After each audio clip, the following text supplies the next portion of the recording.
We'll start with the numbers. Largely flat performance, apart from the profits which have come down around 8% quarter on quarter. So how do you look at the performance this quarter?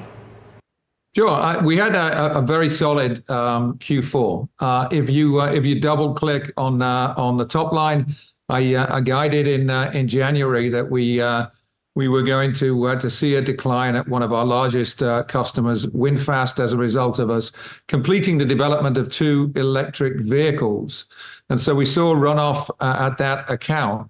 But if you put that to one side, outside of VinFast, the sequential growth in our services was 10%. And as far as net profit is concerned, we've decided to embrace the new tax regime here in India. And so we had to expense some deferred tax assets, and that's a one-off accounting transaction that will not continue going forward. So the business, in terms of momentum, performed very well. We were pleased for growth outside of VinFast. We've maintained our margins, and we're taking a significant amount of momentum into the new fiscal year. Sure, sir. So you mentioned revenue from VinFast, right? So I believe that VinFast has started a new plant, a new manufacturing plant in January, this EV manufacturer. So what do you think around that front? Any revenue that can be added from this client? Well, like most new energy vehicle companies, they develop product and then they focus upon building the product and generating demand from customers. We've been part of enabling VinFast to develop a portfolio of 4 electric SUVs that VinFast are now looking to build in different parts of the world and to sell to consumers. I think as they build success around that portfolio, then they'll start to look at investments in new product. And given the success of the relationship that we've had, we would fully expect to be part of that. Sure. So around the client concentration, I see that the 50 million plus clients have been consistent around the last 3 quarters. So from the addition of this VinFast client, how do you see the revenue concentration moving in the next coming quarters? Do you see any dilution in the top clients, or how can be the trajectory going forward? Oh, if you look at our customer pyramid over the last 12 months, it's significantly improved. We're seeing diversification of our revenues, both inside of the group and also outside of the group. We're also seeing significant uptick in our relationships with customers like Airbus. I think I've signaled before that we were impaneled a couple of years ago at Airbus. We've gone through the build out of our footprint in Toulouse and Hamburg. We've gone through various accreditations, and we've begun now to discharge an order book at Airbus that has been built up and achieved a figure that certainly gives us encouragement in terms of our expectations for growth at Airbus and within our aerospace sector in the next couple of 3 years. So we're very pleased about the strategic improvement that we've seen in our customer pyramid, and we certainly expect that to continue. On account of the aerospace business, as you rightly mentioned, that you had indicated some kind of revenue from this space when the IPO was coming up. So can one expect any sort of revenue, and around what percentage of revenue can come from the aerospace business? Number one. And number two, are you seeing any kind of deal wins or conversations with Air India in this space? Well, Air India has been a customer of ours since the group acquired the asset, and we've worked with Campbell and his team very closely in terms of refurbishing the existing fleet. We also expect to be very much involved in the investments that are going to be made in an MRO facility here in India. So that relationship is one we're excited about.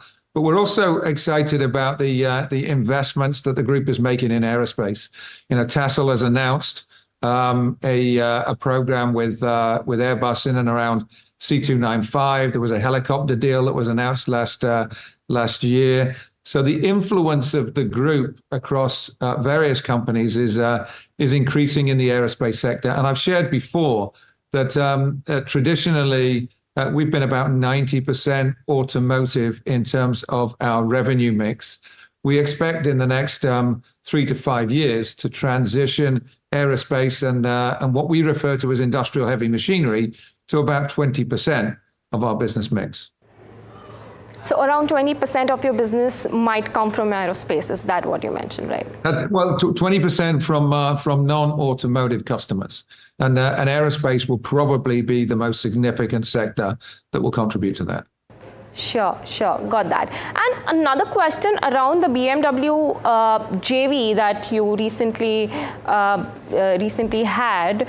When can you expect revenue flow from this kind of deal within the next how many years, and what can one expect from this joint venture? Well, there's a couple of things that I think that one has to think about with BMW. One is the JV itself, and we're currently going through regulatory approval in Europe and China, and we expect that to be completed sometime in the July-August timeframe. The JV will be set up and begin operating in the September-October timeframe, and so there's business that will scale from there.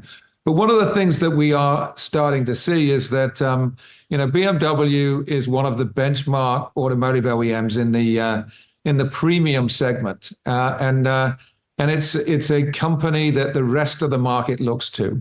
And so we've started to see the halo effect of BMW endorsing Tata Technologies in terms of the partnership that we are building. BMW went through an exhaustive search of engineering service partners or potential partners here in India over more than a 12-month period. And some of those partners had incumbent relationships with BMW. And yet after they evaluated the candidates, they selected Tata Technologies, which I think is a testament to the growing capabilities that we have, particularly in automotive software.